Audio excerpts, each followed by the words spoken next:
Hey guys, it's Checks, and welcome back to the second part of the GripGear Movie Maker, where I will be showing you guys the test shots I've taken and give you my opinion on the slider. Please stay until the end to watch my final test shots, where I take it out to a nature preserve under the sunset, which is probably what you guys are looking for a amateur videographer. So I hope you guys stay until the end and enjoy this video.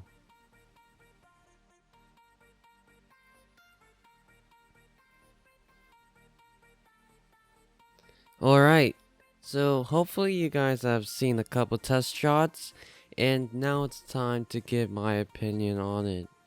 First of all, I would like to point out how smooth the GripGear Movie Maker is.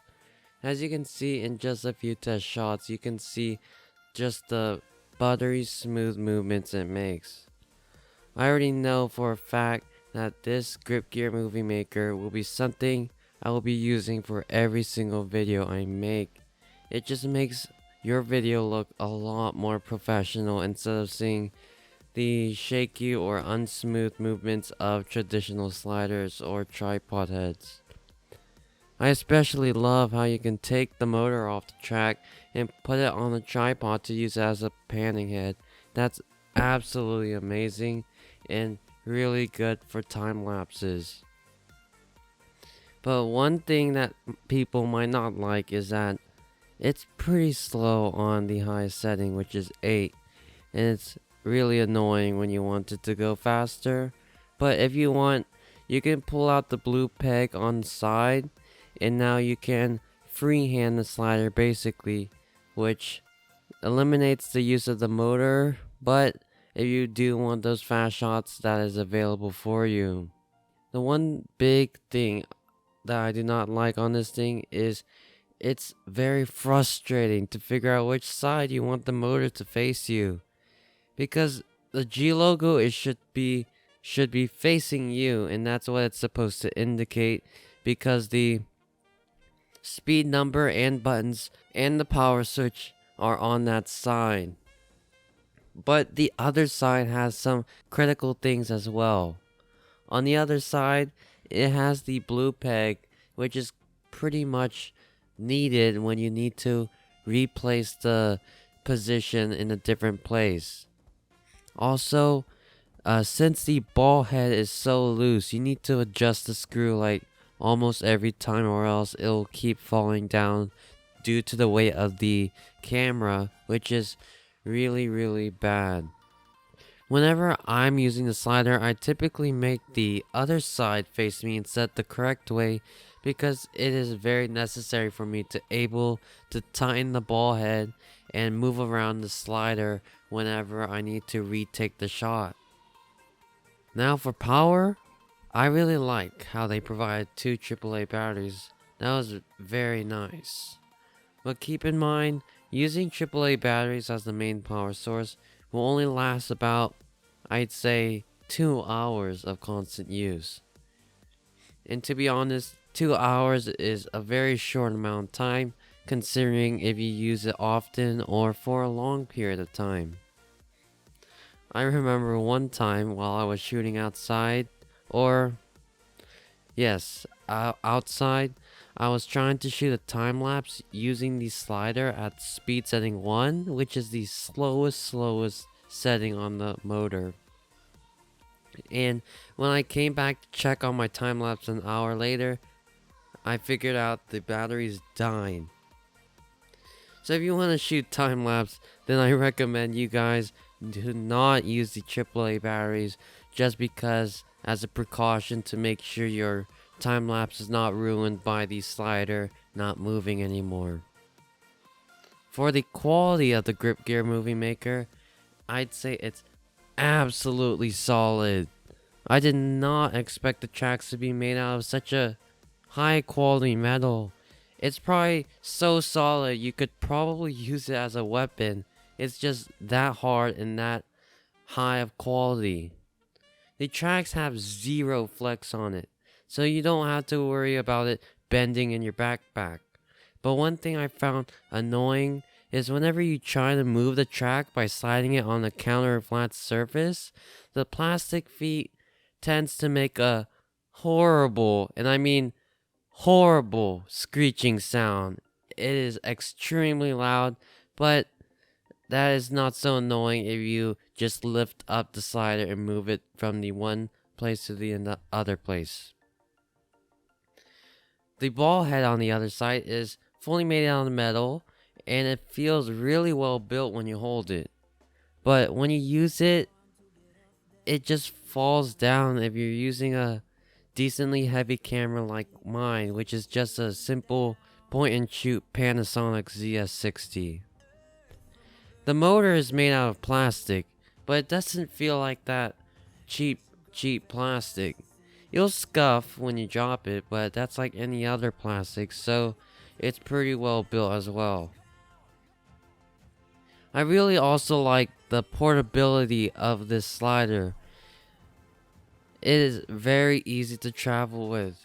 Each track is about 1 foot long, so if you detach it, it'll practically fit in any sort of backpack. It might even fit in the same bag as your tripod. That's how portable it is and easy to take along with you when you are on a trip. And if you were wondering if this thing could be set up fast, it can. It might take longer to set up if you use a battery pack, since you have to plug it in, but if you use AAA's, all you have to do is attach the tracks together with the motor and you're all set. I also really like that on each of the 3 legs of the tracks, the third one is the connector of course, there is a 1/4 inch mount so you can attach it with your tripod, so that if you want your one side of the slider to be an incline, you can definitely do that. But if you have a short 1/4 inch screw on your tripod, it might not work, and that was the case for me until I picked up these cheap ball head tripods at this Japanese store. Also, I would say if you had a Gorilla tripod, it would absolutely go perfect with the slider, since the track itself and the motor are so light. You can basically wrap the Gorilla tripod to anywhere you'd like to get those insanely good shots. Alright, so to end this video up or wrap up this video, I'll end it off in a few test shots I took at my nature preserve. And as you could see from the first 2 clips, it looks amazing. Looking at the sunset with all these trees and flowers, you can tell that this is the reason why you should get this slider. This is a real application. This is what GripGear intended this slider to be for. Not necessarily for B-roll shots, but B-roll shots of the nature instead of a single subject. And as you can see, this one where I shot at a sidewalk under the sunset, it just looks absolutely amazing. And I recommend you guys also, if you're trying to capture a big shot like this, to include something like I did here, where I included the rocks in the shot to make sure you guys can tell that the camera is moving. Because if you guys don't, like I have tested this, that if you just take it just with the sidewalk and sunset without an indicator to tell whether or not the camera's moving, it will just look like the camera's not moving. And just a little tip, in about 5 seconds you'll see the camera fall down, and a tip is make sure your slider is on even ground, or if you're trying to get that incline shot, make sure it's actually stable. Because I tried to put my mini tripod onto it on apparently the one of the legs was on a rock and that rock slipped. So in just about a second, I'll let you guys listen to what happened. Oh, my family.